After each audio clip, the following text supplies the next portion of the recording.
Checkup no rádio. Checkup no rádio, hoje com o médico geriatra Dr. Belísio Neto. Seja bem-vindo aqui ao nosso Panorama 95. Dr. Belísio, bom dia. Bom dia, Marcos. Bom dia, Alexandre. Bom dia a todos os ouvintes, internautas. Uma satisfação imensa, mais uma vez, participar aqui do nosso último check-up do rádio na geriatria, né? Eu não faço nem ideia. Do ano, né? Pois é, não faço nem ideia quantos temas nós abordamos aqui durante 2022 na sua participação, mas quais os mais, digamos assim, claro, não todos são relevantes, mas qual aquele que você mais destaca, por exemplo, que é uma retrospectiva do que foi 2022 no quadro Check-up no rádio? Muito bem, Marcos. Eu acho que esse ano foi um ano bastante produtivo e um pouco diferente, né? Foi o ano que a gente saiu de vez realmente da Covid, os sobreviventes da Covid, os idosos que sobreviveram da Covid puderam voltar a se socializar, e os aprendizados do isolamento social da Covid foram marcantes. A gente sabe que o idoso não pode parar de fazer, não pode parar literalmente, ficar parado, sem se movimentar, sem fazer sua fisioterapia, sua atividade física, sem ir periodicamente à consulta médica, sem fazer os exames, não pode abandonar tratamentos de doenças crônicas. Então, a gente pôde voltar ao normal realmente, conviver, voltar a eles às atividades sem o medo da pandemia. 2021 a gente estava com medo, muitas famílias ainda não deixavam o idoso conviver. Então esse ano foi um ano de a gente colocar em prática os aprendizados que nós tivemos com o isolamento dos idosos, a drástica experiência que foi necessária, mas foi ter que isolar os idosos nesse sentido. E ficaram algumas sequelas e aprendizados, eu diria, no sentido de detectar que alguns pacientes que tiveram Covid, eles ficaram com algumas, eu diria, sequelas. Eles anteciparam quadros demenciais, quadros de Alzheimer, eles ficaram com sintomas outros, não só a Covid, né, Marcos, mas esse ano também voltou a chikungunya. A gente teve cidades aqui, por exemplo, Jardim de Seridó, que a incidência da chikungunya foi muito alta, né? Parelhas, São Bento aqui na Paraíba, muita gente teve chikungunya, os idosos sofreram bastante e ainda sofrem, porque a chikungunya ela afeta principalmente as articulações, os ossos, onde o paciente idoso já sofre com doenças osteoarticulares que causam dor. Dor é uma doença, é um sintoma muito frequente no idoso, e a chikungunya alterou bastante a mobilidade, a facilidade com que ele tinha de se locomover em virtude das dores nas articulações, trouxe prejuízos imensos, quedas, pacientes entraram em depressão, pacientes com a mobilidade reduzida e com muitas dores, tomaram medicamentos em excesso, e esses medicamentos trouxeram seus efeitos adversos. Então, 2022 também foi um ano da gente relembrar de maneira desagradável a chikungunya, a dengue e outras viroses. E eu diria também um ano que a gente pôde vivenciar a sazonalidade do Covid. O Covid, já tendo embora, voltou um tempo desse atrás, mas de maneira bem mais branda, vai ficar sazonalmente aparecendo. Eu acho também que esse ano a morte da Rainha Elizabeth, ela foi um marco para demonstrar que é possível sim chegar aos 90, 100 anos com qualidade. É possível sim, se você fizer aquilo que a gente chama de capital de saúde. Quando você é mais jovem, você plantar saúde para colher saúde lá na frente. Hábitos saudáveis, associado logicamente a uma genética, mas hábitos saudáveis de atividade física, nutrição, sono de qualidade, controle do estresse, e isso faz muita diferença, de frequência, de ter uma rotina de acompanhamento médico e de outros profissionais. Isso faz muita diferença. A Rainha Elizabeth, ela frequentemente fazia periodicamente revisões, né? Como toda máquina, que ela envelhece, você precisa, vez por outra, dar uma revisada, ver o que é que não pode lhe deixar no prego lá na frente. Então foi um marco de que é possível se envelhecer com qualidade, com saúde, e ela trouxe isso, que os bons hábitos fazem você ter cuidado em idades inferiores, né? Já na fase de adulto jovem, faz muita diferença lá na frente. Então não tem mistério. Por que que a Rainha Elizabeth viveu 90 e tantos anos? Por que que fulano e tal chegou aos 100 anos? Eles investiram e se preocuparam em saúde. Não tenha dúvidas, não tenha dúvida. Para você envelhecer bem daquela forma, você tem que investir muito antes. É como uma poupança. Ela desfrutou de saúde porque ela poupou, ela foi se cuidando desde cedo. Ela foi.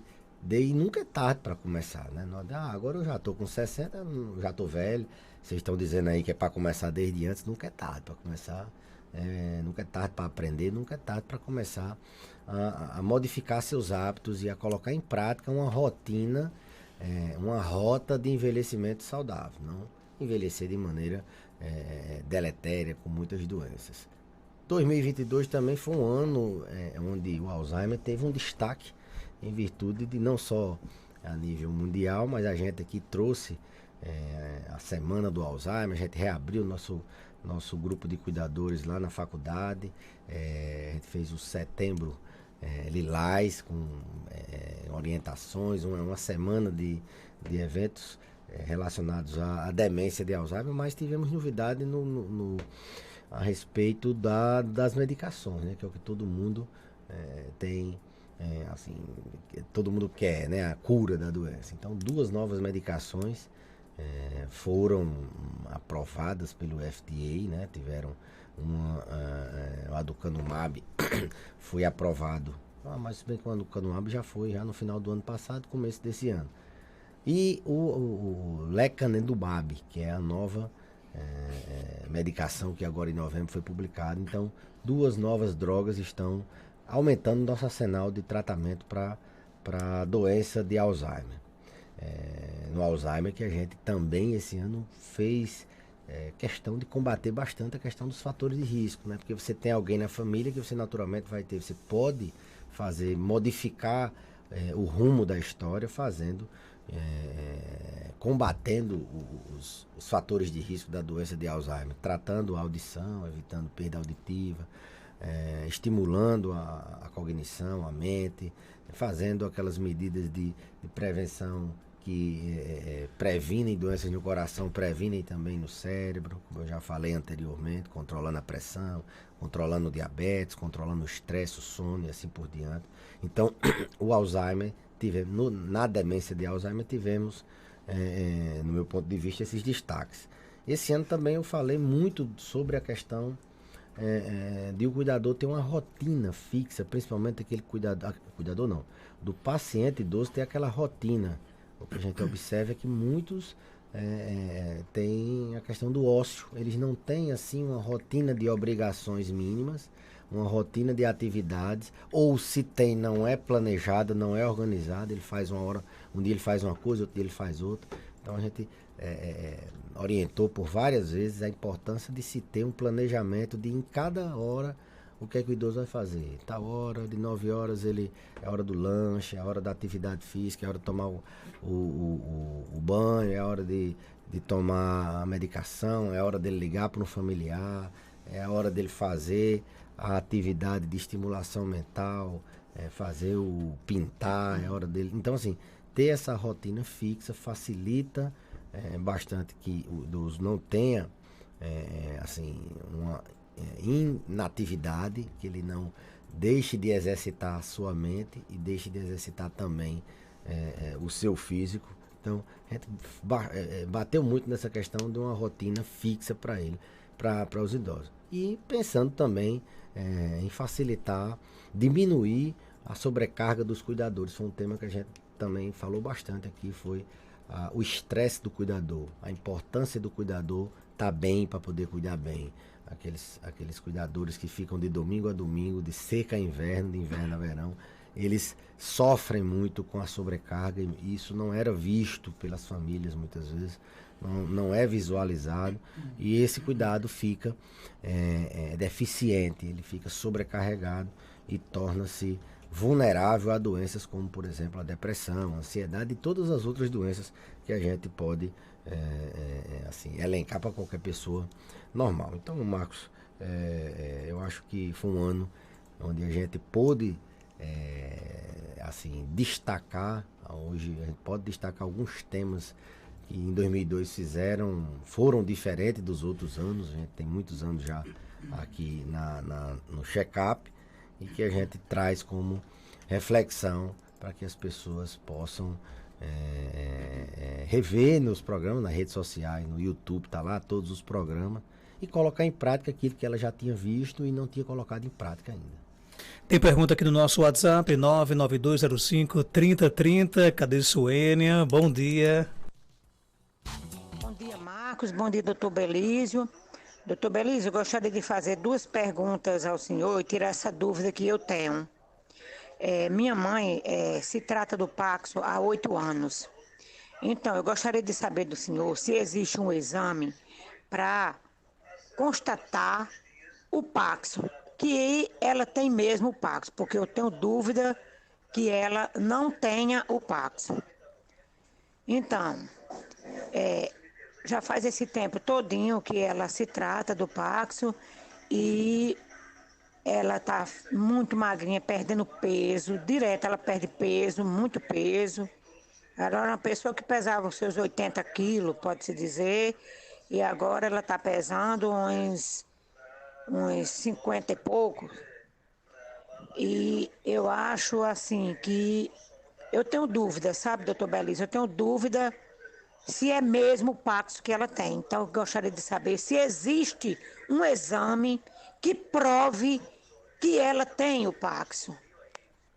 E aí, doutor Belísio? Bom, agradecer aqui a Boa, uma aguinha, um cafezinho sempre. Antes tarde do que nunca, né? Olha aí, boa crítica. Eu estava ocupada. Muito bem, tá certo. Não, boa Tá explicado. Tá tudo ótimo aqui. Bom, a doença de Parkinson, Marcos, ela é uma doença que clinicamente, ou seja, o médico examinando o paciente, ele observa alguns sinais e sintomas na conversa, faz o exame físico e ele consegue sim, sendo um médico que tenha destreza, tenha habilidade, tenha vivência, tenha experiência com aquela doença, ele consegue se identificar a doença. Então o diagnóstico ele é clínico, ou seja, na consulta, não precisa de exame para fazer esse diagnóstico. Entretanto, algumas formas da doença, elas trazem dúvidas sobre outras doenças, né? Se realmente tem ali associado uma síndrome parkinsoniana associada a alguma outra doença, né? Então, essa dúvida, ela pode sim ser sanada com um exame de imagem, né? Que eles colocam um marcador, o TRODAD, né? Que chama um marcador no cérebro, que ele vai exatamente nas áreas que estão comprometidas dos movimentos, a área que comanda os movimentos da gente, ali no cérebro, né, núcleo da base e assim por diante, e pode assim tirar a sua dúvida. Não é de rotina, ninguém sai pedindo exame de imagem, um exame caro, um exame que ele é mais para você confirmar uma dúvida do que mesmo para você dar um diagnóstico. O diagnóstico ele é dado no consultório, com exame, o paciente tem sintomas de rigidez, ele tem passos curtos, ele tem lentificação dos movimentos, ele cai muito por instabilidade postural, ele tem um tremor de repouso. As pessoas muitas vezes acham porque não tem tremor, ele pode não ter Parkinson. Isso não é necessariamente assim. Tem muitos pacientes que ainda não desenvolveram o tremor e eles já têm sim a doença de Parkinson. Então, respondendo ao ouvinte, são casos de exceção que a gente lança mão de um exame como esse. Mas a gente consegue dar o diagnóstico. Na dúvida, eu recomendaria até que ela pegasse uma segunda opinião de um outro profissional. É muito melhor do que fazer, nesse sentido, o exame. Mas existe sim. Às vezes até a nível de justiça a gente precisa solicitar o exame. Doutor Belísio, minha tia está com dor nas pernas, uns formigamentos e uma queimação. O sódio dela está baixou bastante, aliás. E teve que se internar direto. A diabetes dela está controlada. O que é que está ocasionando esse formigamento nas pernas e essa queimação? Muita coisa, né? Sódio, diabetes, formigamento e dor. Sódio baixou, diabetes está controlada, mas ele quer saber por que pode provocar o formigamento e a queimação.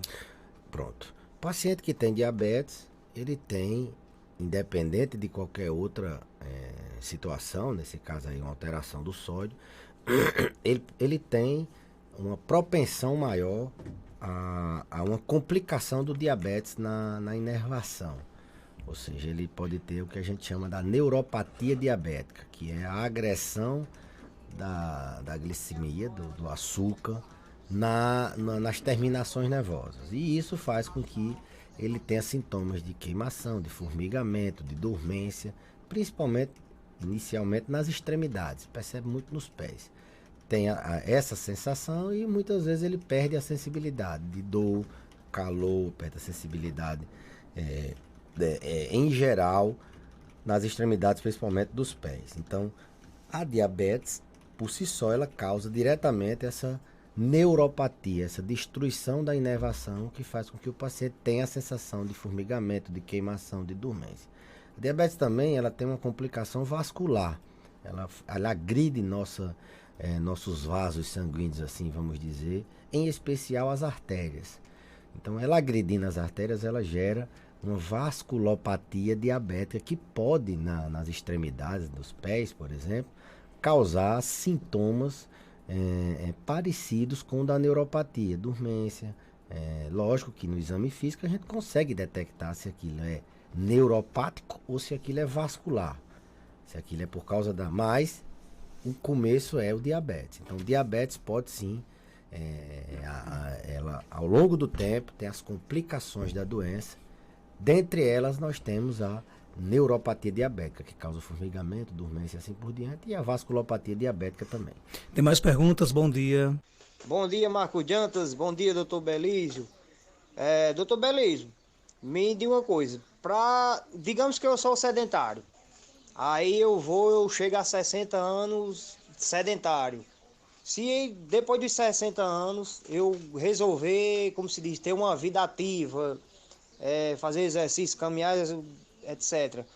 Eu vou conseguir chegar aos 80, eu vou recuperar esse tempo perdido, eu vou conseguir chegar aos 80, por exemplo, com a saúde mais ou menos boa, ou não, ou esse tempo perdido, eu sei que o certo é começar logo cedo, sempre manter uma vida ativa, mas se eu chegar aos 60 e resolver dos 60 para frente ter uma vida ativa, vou recuperar?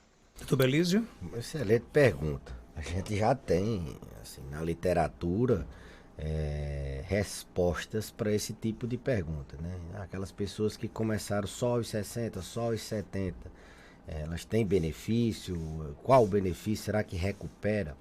Recuperar o tempo perdido, talvez, se você até os 60 destruiu ou não conseguiu acumular uma saúde boa, você pode até não recuperar, mas você vai, até porque uma pessoa com 60 anos hoje, ela é uma pessoa de meia idade, assim vamos dizer, né? É uma pessoa que ainda vai viver 30, 40 anos. Então, se você vai viver 30, 40 anos, você vai tá muito bem ainda começando aos 60 anos. Então, assim, o que você fez até 60, possa ser que isso seja irreversível. Por exemplo, se você, nesse período, fez um desgaste numa articulação e gerou uma artrose grave, e talvez você precise, você não consiga reverter, você pode até controlar essa artrose. Você pode, se você acumulou um excesso de peso e não conseguiu chegar aos 60 com um peso adequado, você pode reverter, mas talvez as consequências daquela obesidade podem ficar por mais tempo. Mas é uma idade que ainda é muito adequada para se começar. Mesmo aos 90, mesmo aos 80, você pode até não chegar como chegaria uma pessoa que começou logo aos 30 com hábitos saudáveis, que sempre teve hábitos saudáveis.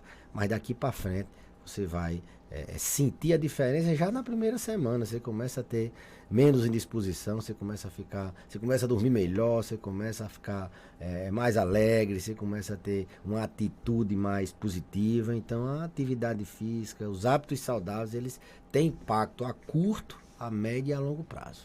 Tem mais perguntas? Nosso WhatsApp, bom dia. Bom dia, Marcos. Bom dia, doutor Belise. Doutor, eu queria tirar uma dúvida com o senhor.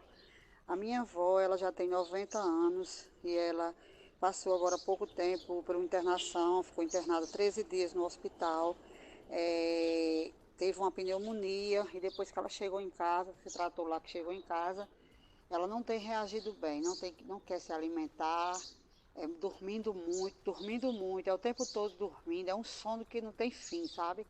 E na hora que a gente vai alimentar ela tem dificuldade de mastigar, dificuldade de querer engolir, assim, fica com a comida na boca que a gente estivesse dormindo, sabe? Eu queria saber do senhor, o senhor acha que isso pode ter avançado para outra coisa? Será que ela está com algum problema de mal de Alzheimer, ou então demência, coisa desse tipo? Porque ela não tinha isso antes da internação. Ela comia direitinho, ela mastigava e agora está tendo essa dificuldade toda. Não, tem hora que ela fica com a comida na boca, tipo dormindo, aí a gente tem que chamar para poder ela reagir, entendeu? Ela conta que ela também é diabética. É uma realidade que muitas pessoas já passaram por isso, né? O idoso, quando ele interna, principalmente um idoso muito idoso, acima de 80 anos, ou um idoso frágil, com muitas comorbidades, ele quando interna, ele tem uma reserva funcional menor, então ele tende a, quando tratar aquela afecção que fez ele internar, ele voltar num estágio não igual ao que ele estava antes da internação, ele volta mais, menos saudável. Então, é uma fase, essa transição hospitalar, ela tem que ser muito bem feita, ela tem que ser bem fechada com, por exemplo, com a estratégia de saúde da família.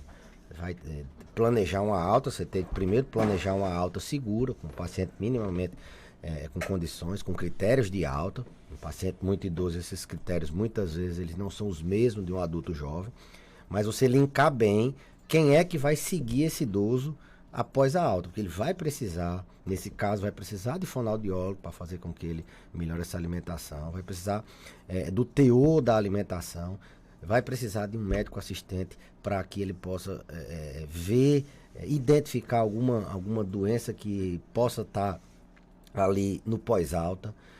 Na verdade, ele tem que seguir. Ele melhorou, tratou aquela doença, agora ele vai reabilitar o que ele, assim, vamos dizer, perdeu durante a internação para poder tratar aquela doença que podia levar ele à morte. Então, idoso dormindo demais, assim, a gente tem muito com esse delírio hipoativo. A gente passa o dia dormindo, que ele não dormia antes, ele está doente, ele não está bem. Tem que ser visto por um profissional. Essa questão da alimentação, da nutrição, a gente tem que manter minimamente um aporte calórico proteico. A gente tem que manter. Esse período é um período que eles precisam se alimentar bem. Então, como é que a gente vai alimentar? Será que a fonoaudiologia consegue fazer com que ele possa fazer uma deglutição segura? A nutrição pode fazer alguma coisa que nos ajude? Então, eu recomendaria ela procurar inicialmente o serviço médico do bairro dela para ver se esse paciente tem condições de ficar em casa, se precisa reinternar, ou se algumas medidas têm que serem feitas. Como eu sempre digo isso, quando o paciente idoso recebe alta, essa alta tem que ser bem planejada. O paciente não pode voltar para casa. Não, ele tratou a pneumonia, os exames deu bom, mas ele não está acordando, ele não está comendo, então assim, tudo bem, ele não está mais com a pneumonia, mas ele tem que voltar, você tem que reabilitar ele minimamente para ele ter condições de voltar para casa, até porque os familiares não são técnicos de enfermagem, não são médicos, para poder fazer aquilo que no hospital estava sendo feito. Sempre sou um defensor de que o idoso ele não pode também ficar muito tempo internado sem precisão. Assim que a gente pode dar alta, meus alunos, meus residentes, eles sabem disso. Olha, idoso tem hora que ele precisa de receber a alta, mas essa alta tem que ser segura. Tem que ver se a família tem suporte social, se tem alguém que possa fazer aquelas orientações, que é um período crítico de transição. Ele adoeceu, teve uma doença com risco iminente de morte, essa doença foi resolvida, mas para que ele resolvesse essa doença, ele perdeu em alguns aspectos, no músculo, ele perdeu na mente, no cérebro, ele perdeu no osso, na mobilidade. Então, é preciso uma intervenção geralmente muito profissional, e o caminho é a estratégia de saúde da família. É a porta de entrada. Se precisar de alguma intervenção assim, especializada, a estratégia de saúde da família. Uma coisa que não falei na retrospectiva, essa questão de política pública. A gente não teve esse ano de 2022 nada muito novo sobre pacientes. A gente teve crescimento do conhecimento, da geriatria, muita coisa, mas em termos de política pública, por exemplo, a gente não tem um programa de internamento domiciliar, um programa para assistir esses idosos na transição da alta, não tem um ambulatório. A gente até tinha um ambulatório de egresso. Então fica aqui a provocação, como é que a gente resolveria esse problema, né? Se é a nível de hospital, assim que admitir, já pensar como é que vai ser. Eu sempre digo, uma alta segura começa na admissão. Quando interna o paciente, já tem que estar ali evitando complicações no pós-alta. Doutor Elísio, obrigado por sua participação. Feliz 2023. Algo mais a acrescentar? Pode ficar à vontade. Eu que agradeço, Marcos, por todo o espaço que a rádio nos concede aqui. Esse ano foi mais um ano que acredito que é muito saudável, muito bom para nós, para os ouvintes, para todas as pessoas que acompanham a gente aqui toda terça de manhã. Um feliz 2023 para todos, com muita saúde, muita paz, e que todos possam realizar todos os seus sonhos nesse próximo ano. 8 horas 2 minutos. Alexandre Costa, de volta aqui no nosso programa.